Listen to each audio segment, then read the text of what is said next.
Bueno, para hablar de las ideas económicas de John William Cook, uno lo puede dividir en tres grandes cuestiones.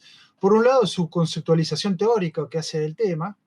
Aparece alguna de estas cuestiones en su exposición en condición de diputados, en la revista de Frente o algunos de sus trabajos. Otra, cómo él aplica esa teoría al análisis histórico de la cuestión económica en el país. Y el tercer elemento central es, en su condición de diputado, cómo él interviene en los debates sobre la regulación de los grandes temas económicos durante el primer gobierno justicialista. Primero, Cook tiene una idea muy fuerte, muy propia del nacionalismo occidental de mediados del siglo XX, que el nacionalismo es nacionalismo económica. Ninguna nación puede considerarse en cuanto tal si no tiene industria y si no administra los principales resortes de la economía, que son la cuestión financiera, el comercio exterior y los recursos naturales. Y en esto Cook es taxativo, dice, desde el punto de vista económico no existe la paz entre las naciones. Las naciones están en guerra económica y aquel país que no enfrente esa guerra económica no va a ser una nación soberana, sino que va a ser un país semicolonial. Y en el plano teórico también John William Cook dice que la condición dependiente de un país se explica en la cultura, como una condición neocolonial, y que todo sector económicamente predominante con vocación de dominio va a justificar su dominio económico como una teoría cultural. Y eso, dice John William Cook, es, en el caso de las relaciones internacionales, el liberalismo. El liberalismo es la ideología del imperio británico. Entonces, esa es la teoría. Cook dice, si yo tomo esa teoría, ese marco general para pensar la historia argentina, voy a encontrar que hay dos grandes tradiciones que se enfrentan. Una, la tradición del desarrollo y la afirmación nacional, y la otra, la del subdesarrollo o el neocolonialismo, o incluso el colonialismo con los hechos de la ocupación de Malvinas o las agresiones francesas en 1838.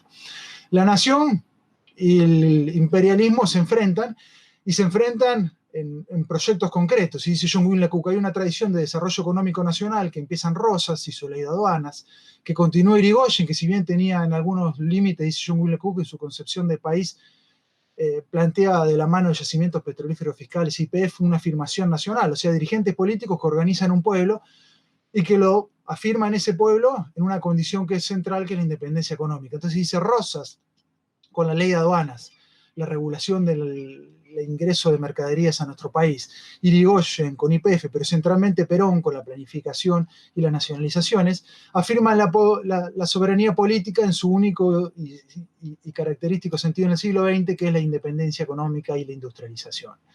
Entonces estas corrientes históricas se enfrentan y llegan al justicialismo, del cual John William Cook es protagonista en su carácter de diputado. Y la revolución justicialista implementa un paquete de reformas, algunos incluso entre el 17 de octubre y las elecciones de febrero, que cambian de raíz la economía nacional. Eso tiene que ver con un programa de planificación que hacen del Consejo Nacional de Posguerra, planes quinquenales, la nacionalización del comercio exterior, que es el Instituto Argentino de Promoción del Intercambio, y la nacionalización de bancos y depósitos bancarios. Buena parte de este paquete de medidas las toma Farrell previo a la asunción de Perón. Y después Perón lo que hace es dar tratamiento legislativo en ambas cámaras. Y ahí interviene John William Cook como un gran argumentador de la revolución justicialista, defendiéndola a partir del derecho de ese país de ejercer la independencia económica. Entonces John William Cook tiene que intervenir en la discusión de la ley de creación de planes quinquenales, que era un paquete de 25 leyes que regulaban la vida política, social, pero centralmente la económica. Y John William Cook dice, un plan quinquenal es una afirmación de una comunidad nacional, porque recuperar la economía es una forma de recuperar la soberanía. John William Cook interviene en la nacionalización del comercio exterior o el IAPI. Y es muy taxativo que decir que de la mano de la recuperación del IAPI se recuperaba soberanía porque se le quitaba el comercio exterior, que era una sangría de riquezas al extranjero, a un grupo de corporaciones foráneas.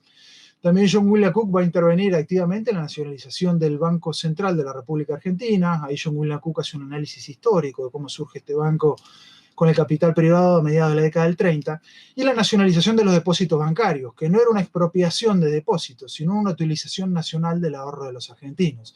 Entonces John William Cook interviene en la Cámara de Diputados justificando cada una de estas leyes. Lo mismo va a hacer John William Cook en un proyecto de modificación de una ley de regulación o de desarticulación de los monopolios. También va a participar activamente John William Cook en la discusión de la regulación de los transportes que había hecho el Imperio Británico a mediados de los 30. Y también va a participar John William Cook en la discusión, lo va a hacer desde el periodismo, de un proyecto que manda Perón al Congreso de nacionalización del petróleo. No de nacionalización del petróleo, justamente de modificación de un concepto de la nacionalización del petróleo, porque Perón propone hacer unos comercios con un grupo de empresas multinacionales o particularmente norteamericanas. Y ahí John William Cook desde la revista de Frente se opone por considerar que si bien el peronismo no estaba entregando totalmente la soberanía, sí estaba generando las condiciones de posibilidad para el ingreso del capital extranjero a nuestro país. Entonces, en su condición de diputado o de hombre de la política, ahí John William Cook no duda en aplicar esa teoría del nacionalismo económico, de continuar esa saga histórica de la discusión entre la afirmación nacional y el imperialismo extranjero, y lo lleva, insisto, al plano argumentativo, a la Cámara de Diputados, y después también lo va a llevar a la revista de Frente.